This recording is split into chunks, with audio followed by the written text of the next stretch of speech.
Graça e paz, meus irmãos, tudo bem com vocês?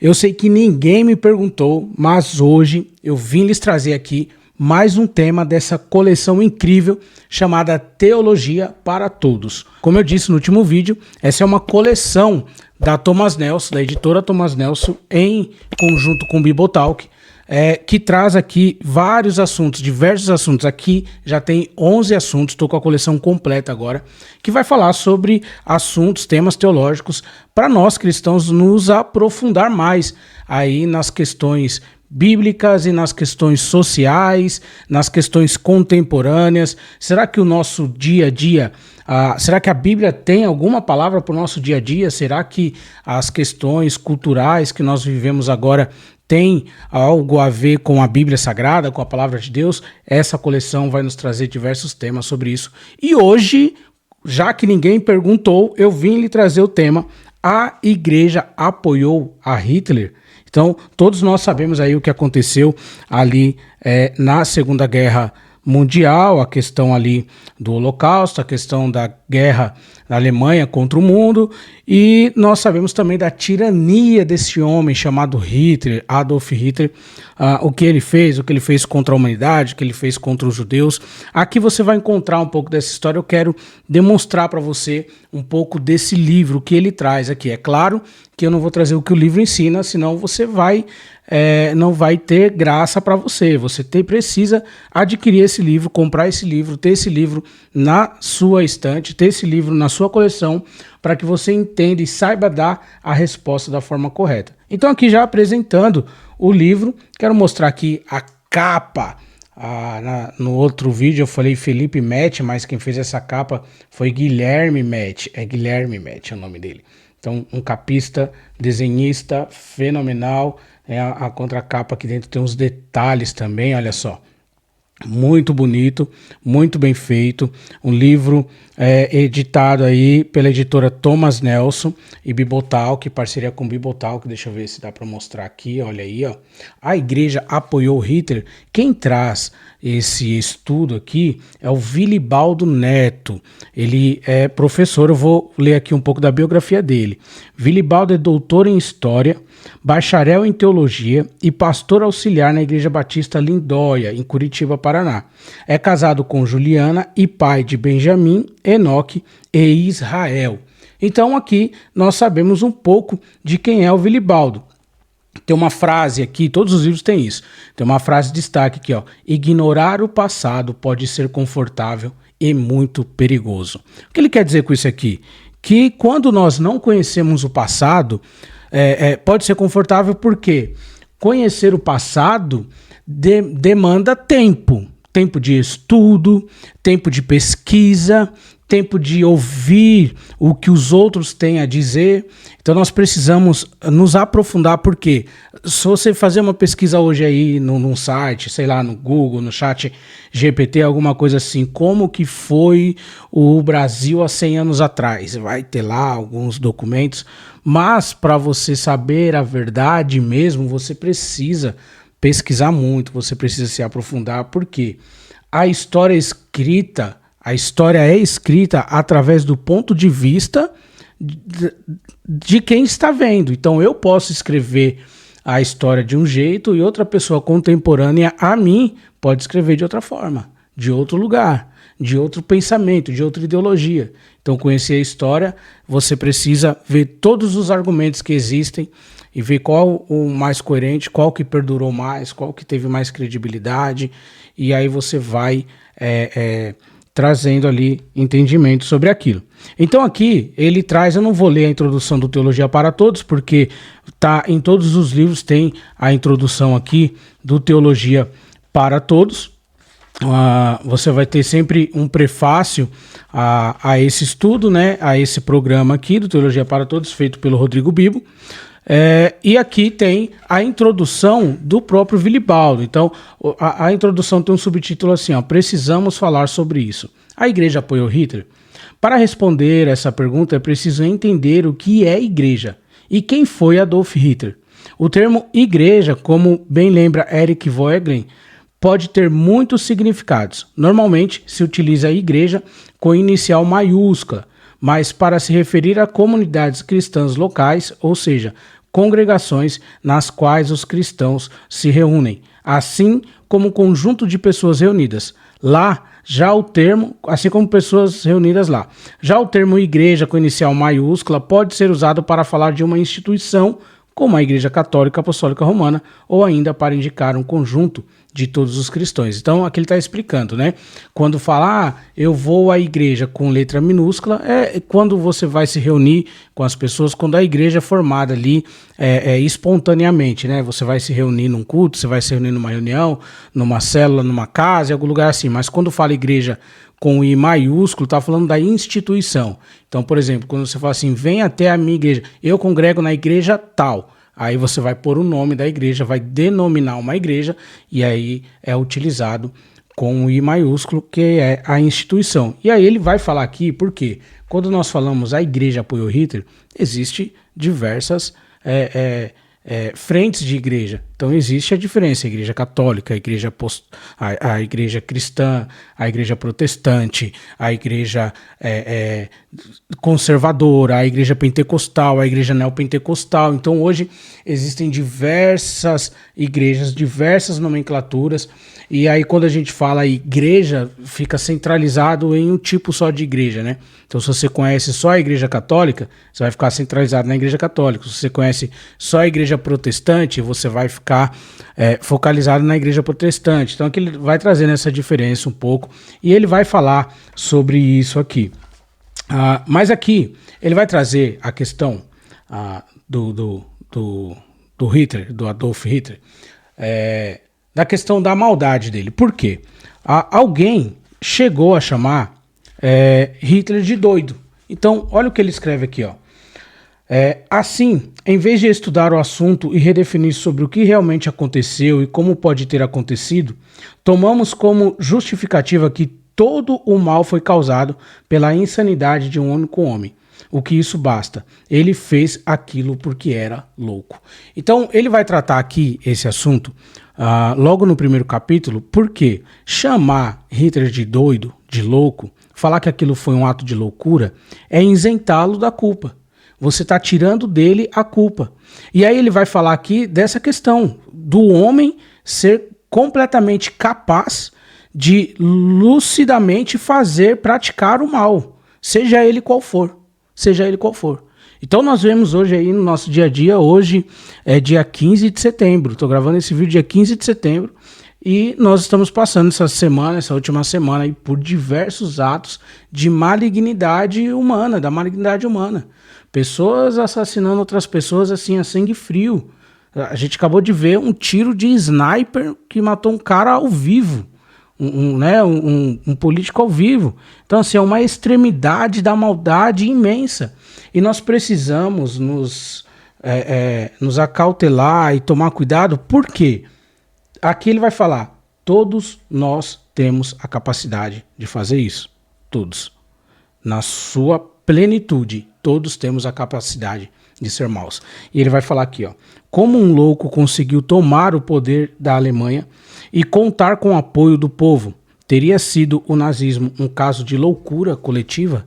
Então, assim, você acha que um louco tem a capacidade de conquistar o povo, de conquistar a igreja, de conquistar uma nação, um homem que não era daquele país, não era natural daquele país. Hitler não era alemão, Hitler era austríaco.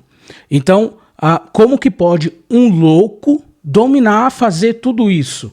Como que pode uma pessoa que não tem a sua capacidade, uma sanidade mental capacitada, fazer tudo isso? Ele não era louco.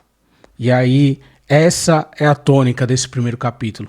Ele não era louco. E aí ele vai trazer uma frase aqui, que eu grifei, que diz assim, ó, infelizmente todos temos capacidade para o mal, mesmo que não queiramos admitir isso.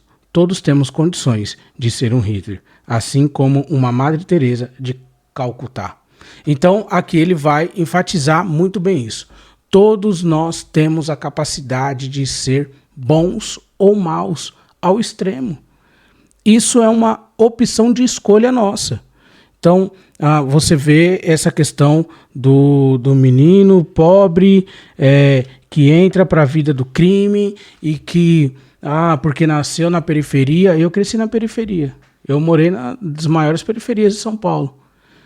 Vaguei aí, andei por diversas comunidades, favelas. Eu conheci um menino que morava com a mãe e ele era zoado na escola, na época ali do primário, né, antes do colegial, quinta, sexta série. Ele era zoado na escola porque ele usou a mesma roupa o ano todo. A mesma calça, a mesma camiseta o ano todo. Menino extremamente pobre. Ele morava só com a mãe. Quando ele fez 17 anos, no último ano da escola, do colegial, ele prestou um concurso. Ele passou nesse concurso, entrou na faculdade. Ao entrar na faculdade, ele conseguiu um serviço num banco. E poucos anos depois, coisa de 5 anos depois, ele estava gerenciando esse banco. Já era gerente do banco.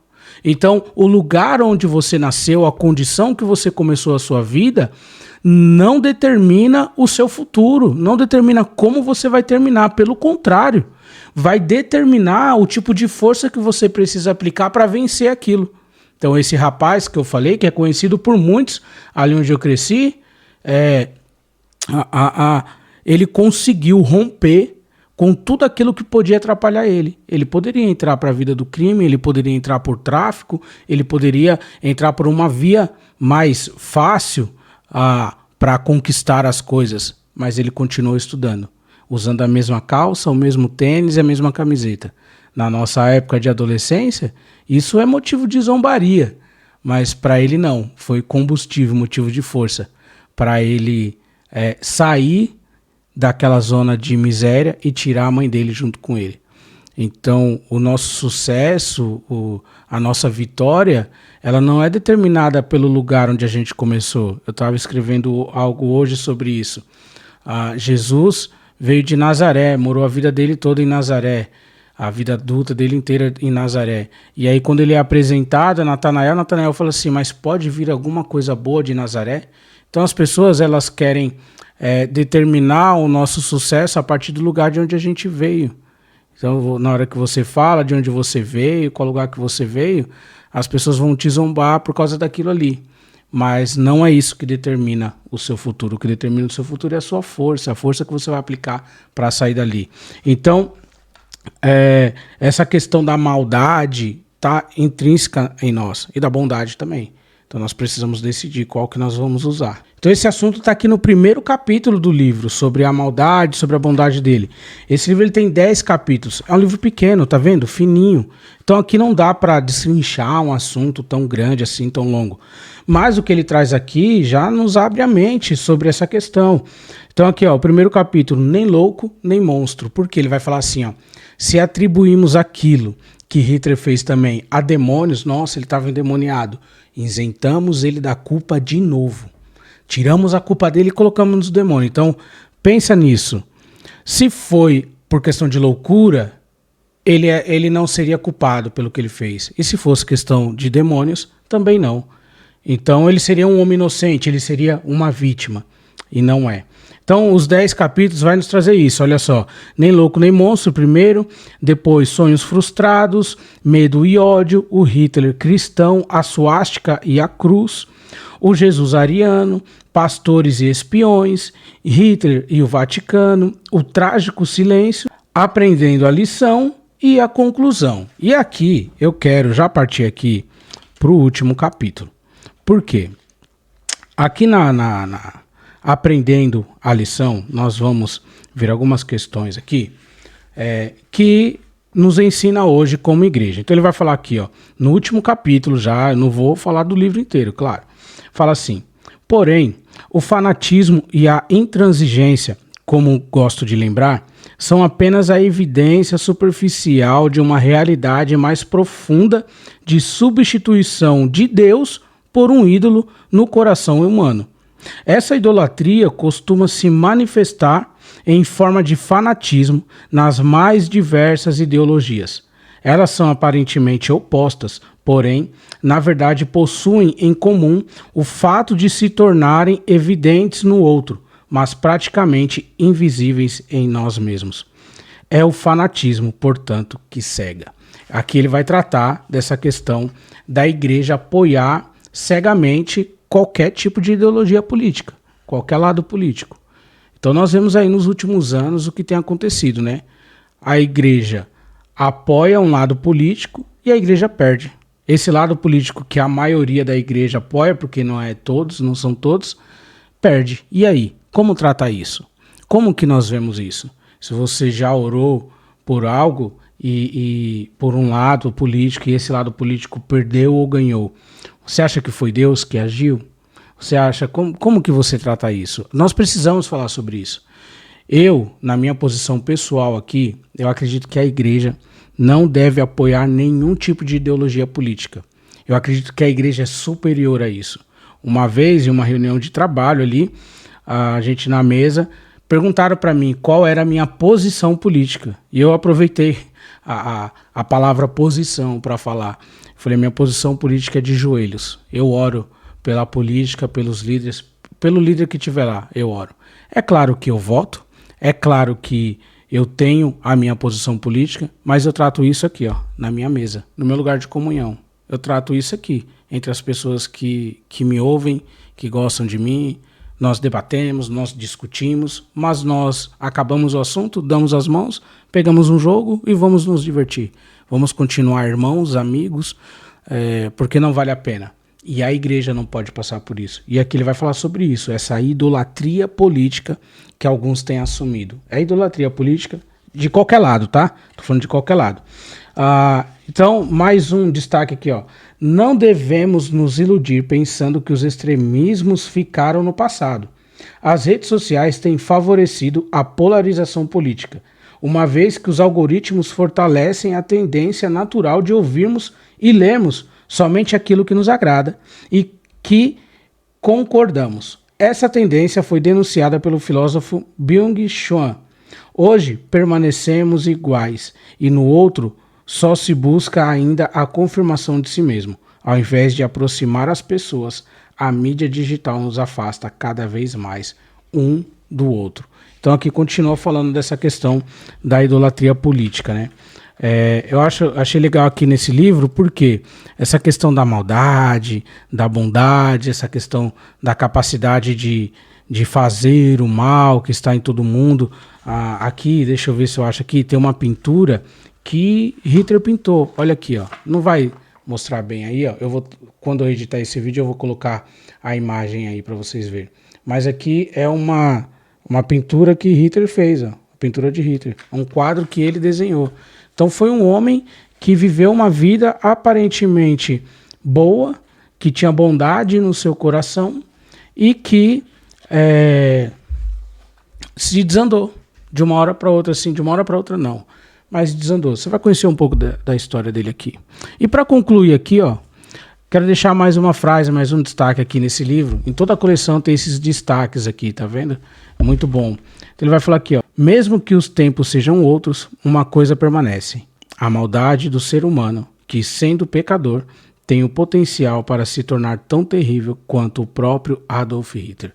Então nós não podemos julgar o outro pela maldade dele sem prestar atenção na nossa própria maldade.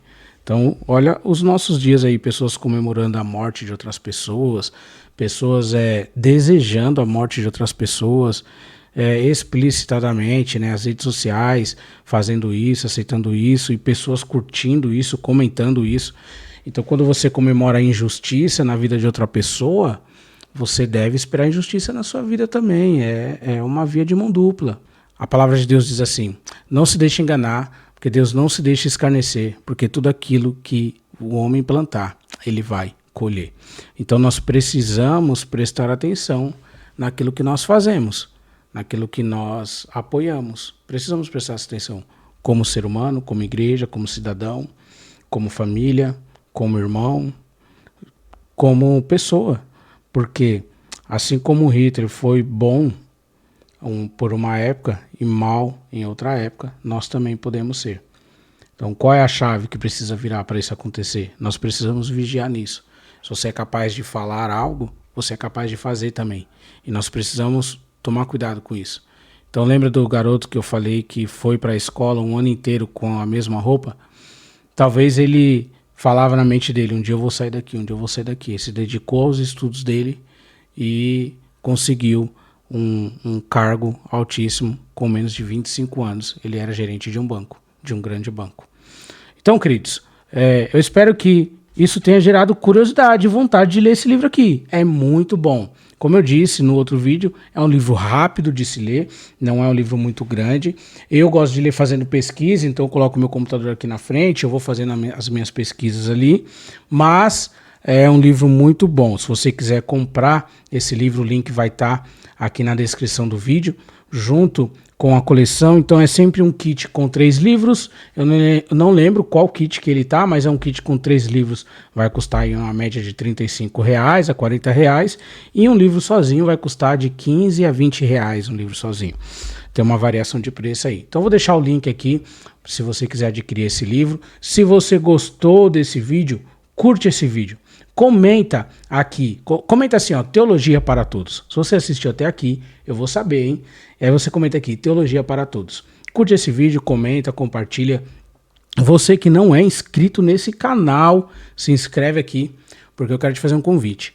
Juntos, nós vamos fazer a palavra de Deus, a palavra do Senhor conhecida pelo maior número de pessoas. Então vem comigo nessa jornada. Eu te espero para mais um vídeo, no próximo vídeo. Eu vou falar aqui de mais um tema. O próximo tema aqui eu separei aqui, ó. O cristão... Não é esse aqui. Minha filha bagunçou tudo aqui, ó. Tava na ordem. Minha filha bagunçou. Mas aqui, ó. Tem aqui, ó. Mulher pode ser pastora, teologia esfria o crente, como entender... o dom da profecia hoje, o que Deus tem a ver com sexo, onde Deus está na cultura pop. O próximo tema vai ser esse aqui.